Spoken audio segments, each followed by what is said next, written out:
Hello and welcome to Mark's Woodworking Challenges. I'm Mark, your host, and today we have a hand plane challenge. Today's video is part 2 of a two-part series on the head-to-head comparison of the functionality of the Stanley 41 and the Stanley 46.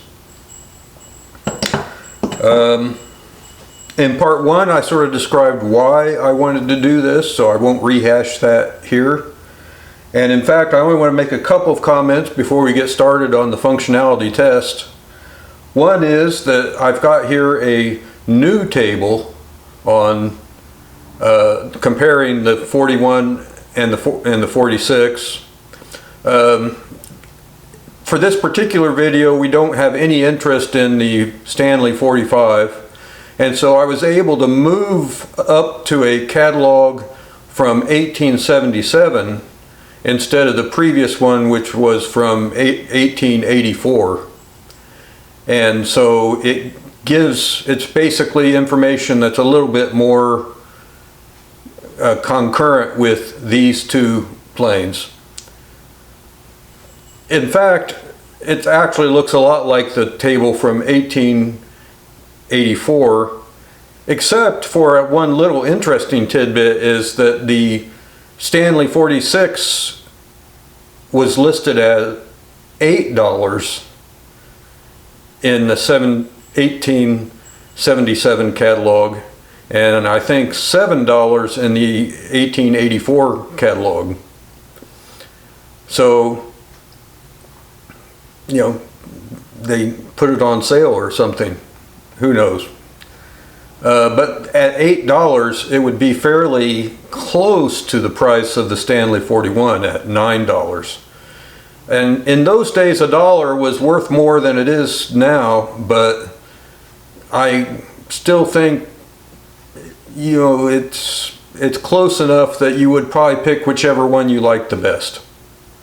The second thing I wanted to say is that as always, we want to test the functionality that Stanley advertised in the catalog.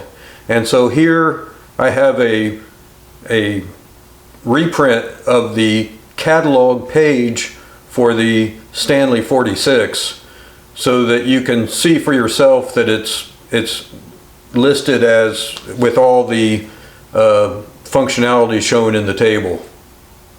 And so we will, in this next part, be doing side-by-side testing of both the Stanley 41 and the Stanley 46 in each of these categories. All right then, let's get right to it.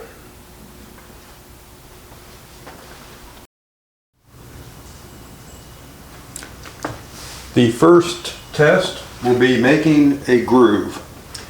We're going to make a 3/8 inch wide groove, 3/8 being sort of a very typical size for a groove that a person might want to make. So we're going to make a 3/8 inch groove about 3/8 inch away from the edge. Now, as always in a test like this, it's impossible to be perfectly reproducible because when we use a plane to make one groove, obviously we can't use the other plane to make a groove in exactly the same place because it's already done. So we're going to make a groove on this side, then we're going to turn the board over and do the other side, and that's about as good as we can get. Okay, so first up, the Stanley 46. We've got the gate on the bottom, so it's going to ride against the edge of the board, and here we go. Very nice.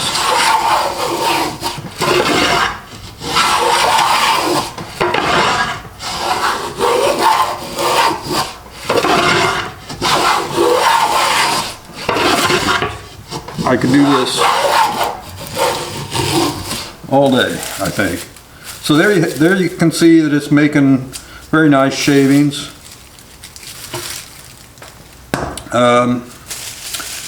So next, let's turn the board over go to this side and use the Stanley 41. Now, we'd already seen this last week.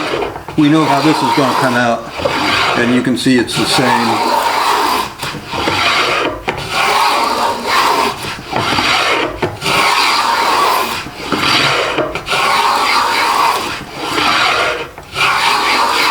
Indeed, I love the way this plane makes a groove. Okay, so both of them are cutting grooves very nicely, 3/8 inch wide. So they both do grooves very well, but I still give a slight edge to the Stanley 41 in this case, because it just feels like nothing will stop it when it's making a groove. And secondly, it's just tremendously easier to sharpen the cutters. Let's move on to the next test. This test will be to make a dado. Now, a little bit about the setup. Now I have taken the gate off the bottom of the fence, and I've arranged it so that each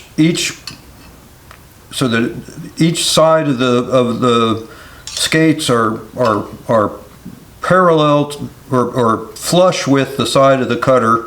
And in fact, I always make sure of that by holding a ruler up against the side on that side and on that side, and I adjust it until it's true in both sides. Now, on this, I've got a batten nailed to the board, making a groove right here. And so, because I'm on the right hand side of the board, I have moved the depth stop from this side over to this side, and so those two items are sort of a prerequisite to cutting a dado. All right, let's try it out.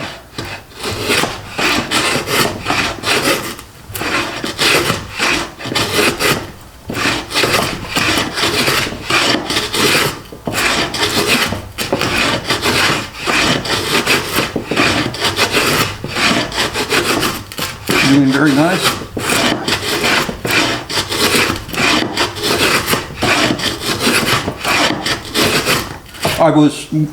Should say that I was a little bit luckier on this plane.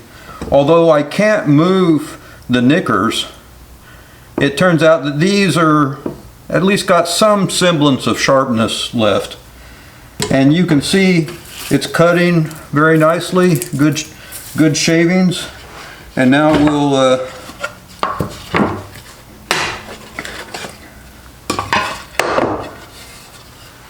there's the dado that we've made. And yeah, you know, it just doesn't get much better than that. That is a perfectly fine dado, nice straight sides, easy to cut, fast. And so I like the Stanley 46 for cutting a dado. And it goes without saying, I think, that it's the default winner in the dado category, because as I noted last week, due to the 41 is just incapable of cutting a dado. It has no knickers, the cutter's in the wrong place because it's centered on the skate. It's basically impossible to cut a dado with the Stanley 41. Now we're coming to a known problem with the Stanley 46, and that is that unfortunately a 3/8 inch dado is the smallest one that you can make. I have mounted in the Stanley 46 a 1/4 inch cutter.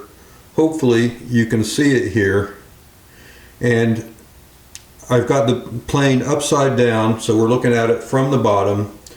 I have both the fence and the main body of the plane, and you can see that if you're having basically you cannot have the fence on when you're cutting a dado, because the total distance here is wider than the 1/4 inch cut that you would get with the 1/4 inch cutter. Now we'll take it out and we'll go ahead and test a 1/4 inch dado, and you'll see that it leaves a lot to be desired. Okay, now let's make a 1/4 inch dado. As you can see, I have the fence removed because you can't make a dado with it on there. The depth stop is on the right hand side because we no longer have the fence to put it on the left hand side, so there's a bit of a drawback. So it would have to register on the batten, and you can see that I have the batten nailed to the board. One little update I'd like to give is, just like the Stanley 41, it turns out that the knickers are not stuck after all. My mistake. So I just got done adjusting and sharpening the knicker on the main body here, so it's nice and sharp and about at the right depth. And let's see, let's give it a try.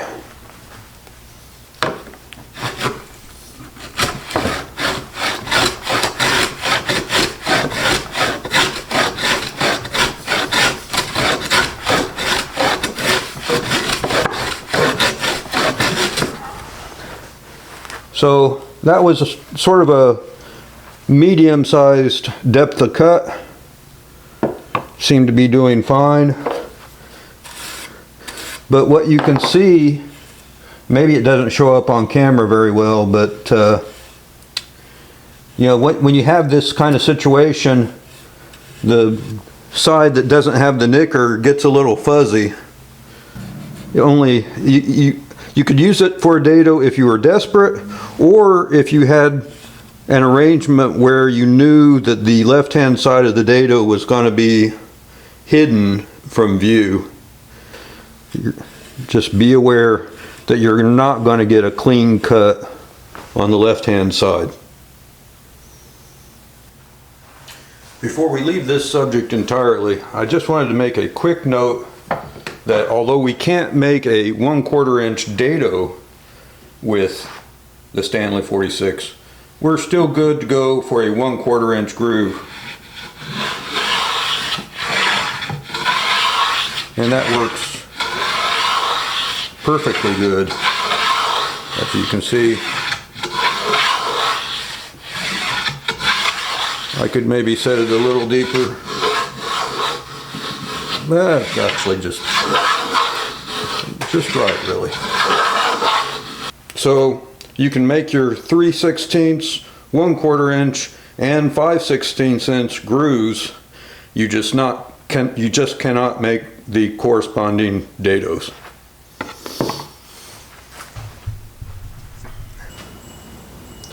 I was originally going to try to limit this subject to 2 videos, i.e. a 2-part series.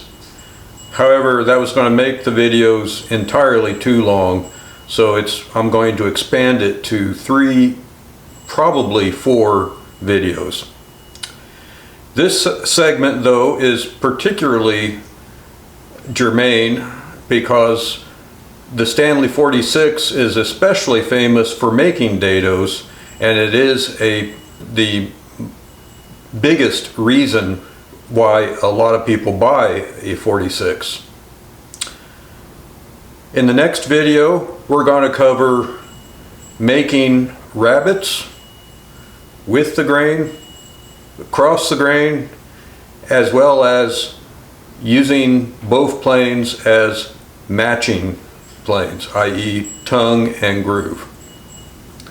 So that'll do it for this video. If you like what you see, please consider subscribing, hitting the like button, and by all means leave comments. And so we'll see you next time on Mark's Woodworking Challenges.